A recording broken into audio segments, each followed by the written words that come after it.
Hi, I'm Dan Palomino with KW Big Island and the Hawaii team. Well, it's winter here in the Hawaiian Islands, and as you can see, the surf is up. Yeah, the big waves are here.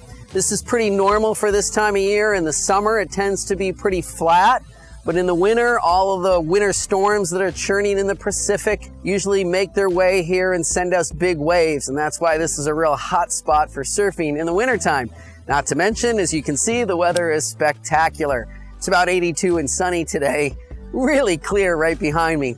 Well, today I want to talk about pricing and what happened in 2023 here on the island, because a lot of you have been wondering, like, how's the market and what happened with prices on the island in 2023. A lot of the country had a very down year. Agents had a lot less sales. There were a lot less sales around the country overall. And so did that bring down pricing, Dan? Did that bring down housing pricing on the island? And the answer is no, it didn't.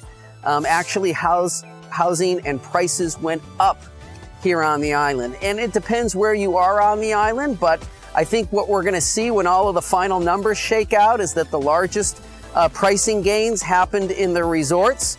The 6 resorts on the west side of the island, from Kohana'iki to Mauna Kea. That area is probably going to see somewhere between a 6 and an 8% appreciation rate.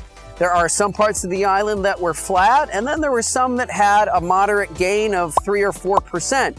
I think, again, when the final numbers come out, we'll see that the entire island overall probably appreciated about 5%. And that would go with the historical average. You've heard me say many times before that if you look back at the last 35 years, these islands, this island in specific, appreciates about 6% per year, year over year. And the only time it didn't do that in the last 35 years was 2009, 2010. Those were the only 2 years we didn't have that type of appreciation. So if you're looking for consistent appreciation because you're playing the long game, you want to buy and hold and then sell for a profit later on, you can pretty much bank on about 6% year over year, which is really good. There's not a lot of places in the country you can get that. And then the last question I'm going to get is, well, Dan, with such a decrease in sales were down by 25, 35%.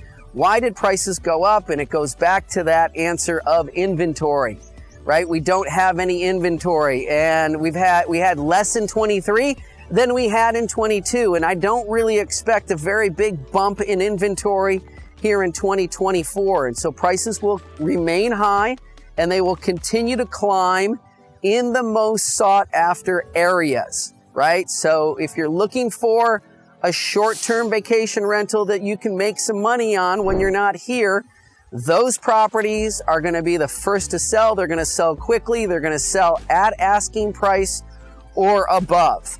And that's going to continue to put upward pressure on price appreciation here in 2024. I hope that helps. If you want to talk about it a little further and how it pertains to your wants and needs, give us a call here at the Hawaii team, 808-913-0899, 808-913-0899, or thehawaiiteam.com. Aloha.